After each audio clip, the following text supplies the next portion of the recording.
The vanishing of Ziora. Once upon a time, in the quiet village of Ilumbra in the western part of Africa, lived a young girl named Ziora. She was gentle, beautiful, and kind-hearted, loved by all who knew her, except for one, her stepmother. Ziora's mother had passed when she was still a baby, and her father, in search of companionship, had remarried.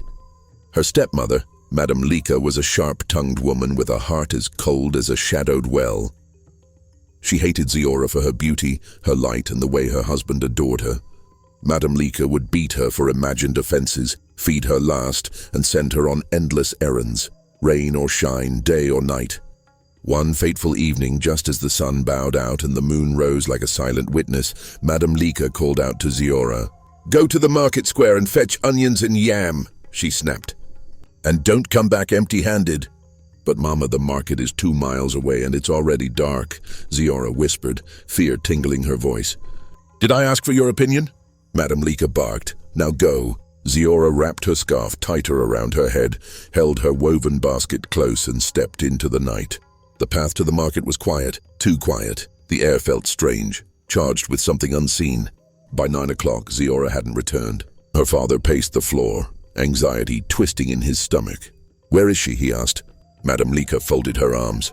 "How would I know? She probably ran off. Ungrateful girl." "You sent her out, didn't you?" He growled. "I did no such thing." She snapped, her eyes gleaming with false innocence. By 11 p.m., the entire village was in a frenzy. Torches lit the night as voices called her name into the woods, across streams, and beyond the fields. But Ziora was nowhere to be found. Unbeknownst to them, something extraordinary had happened. As Ziora walked past the whispering trees, a soft hum filled the air. Strange lights floated like fireflies, but shimmered with unnatural colors. From the shadows stepped 3 luminous beings, fairies with wings that glowed like the stars. "Ziora," one of them whispered, "we've come for you." Before she could scream or run, a wave of warmth and calm washed over her. The fairies sang an ancient song, and the world around her melted. The forest disappeared, the night vanished. She was no longer in Ilumbra. Ziora had been taken to the realm of the fairies, a place hidden from the human world, where time moved differently and destiny took its own path. But why had they chosen her, and what did they want from a simple village girl? By midnight, the village of Ilumbra no longer slept. The drums of alarm echoed through the air as elders, hunters, and mothers, wrapped in night cloaks, combed through the trees, calling out Ziora's name. "Ziora! Ziora, my child, where are you?" Her father, Chief Obika, had lost all calm.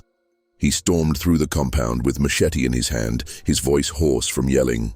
She was only a child. He bellowed at his wife. "You sent her out, didn't you? You are a hateful woman. I told you I didn't send her." Madame Lika cried, though her eyes betrayed a flicker of fear. But the village priestess, Mama Enira, had already sensed something strange. She had seen it in the fire that danced in her shrine's pot earlier that evening. The flame had turned green, then blue, then vanished. Now, standing barefoot under the sacred Iroko tree, she whispered to the wind. She did not go far. "But she has crossed the line between this world and the next," Mama Enira declared. The villagers gasped. "What do you mean?" Chief Obika asked. "The fair folk," the priestess said darkly. "The spirits of the in-between. They have taken her." Whispers filled the air. Eyes darted toward the forest. The fairies return every 70 years to claim a soul born with the ancient mark. Chief Obika's heart dropped. His late wife, Ziora's mother, had whispered of such things long ago, that Ziora had been born on the night the sky turned purple and a double moon lit the heavens. He never believed her until now. Ziora opened her eyes. She was no longer in the forest.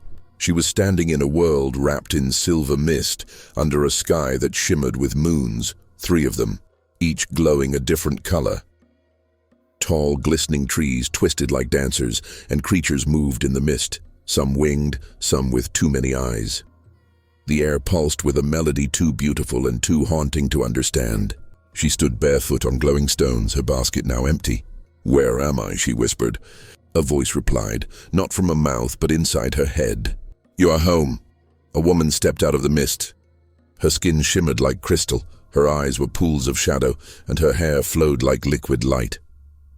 We are the Alir, the forgotten fair folk. You are the child of the threshold, the key between worlds. I don't understand, Ziora began, stepping back. You were marked at birth, the woman continued. Your mother struck a bargain with us. In her desperation to bear a child, she offered your fate in return for life. Now you belong to us. Ziora's chest tightened. Her heartbeat drummed in her ears. My mother gave me away. She loved you deeply. But fate must be paid. The fairies circled her now. Their wings brushed her skin like wind.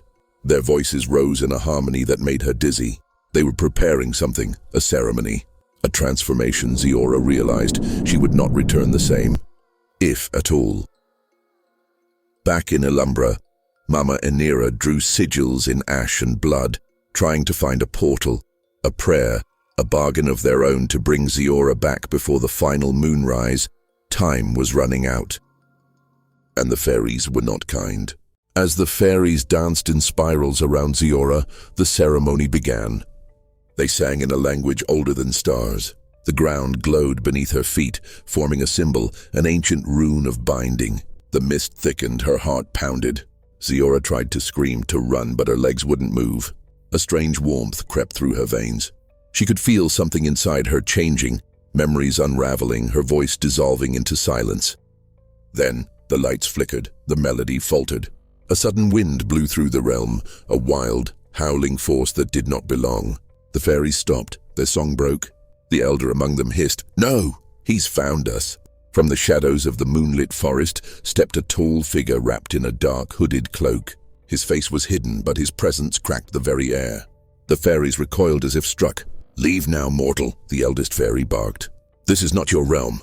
The stranger lifted his hand. In it was a charm, black stone wrapped in red thread pulsing with dark energy. "I am no mortal," he said. His voice was like gravel and thunder. "And I have come for the girl." Ziora felt her limbs loosen. The fog in her mind cleared. She stumbled toward the figure. "Who are you?" she gasped. The man did not answer. He turned to the fairies. "You broke the covenant," he growled. "You took the child before her claiming day. The moon cycle is not yet complete." The fairy queen's eyes blazed. "You speak of rules we no longer follow. Then face the consequences." He threw the charm into the air, and it exploded into a storm of black fire. The fairies screamed, their wings turning brittle, their light dimming. The moon above cracked slightly, leaking silver mist. He seized Ziora's hand. "Hold your breath," he whispered, and they vanished. Ziora awoke in the sacred grove behind the Iroko tree back in Ilumbra. Villagers surrounded her. Mama Inira wept with joy. Chief Obika dropped to his knees and held his daughter as if he would never let go. But the stranger was gone. No one had seen him. No one but Ziora. Who was he? Mama Inira asked gently. Ziora looked to the horizon, her voice steady but quiet. "He didn't tell me his name, but he smelled like rain and fire. And his eyes were sad." The priestess nodded slowly. "Some saviors walk in shadows, child, sent by spirits older than gods."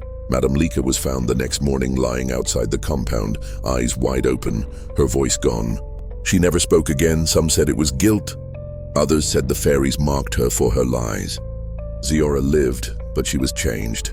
At night she could hear whispers in the wind, and when she touched the trees, they whispered back.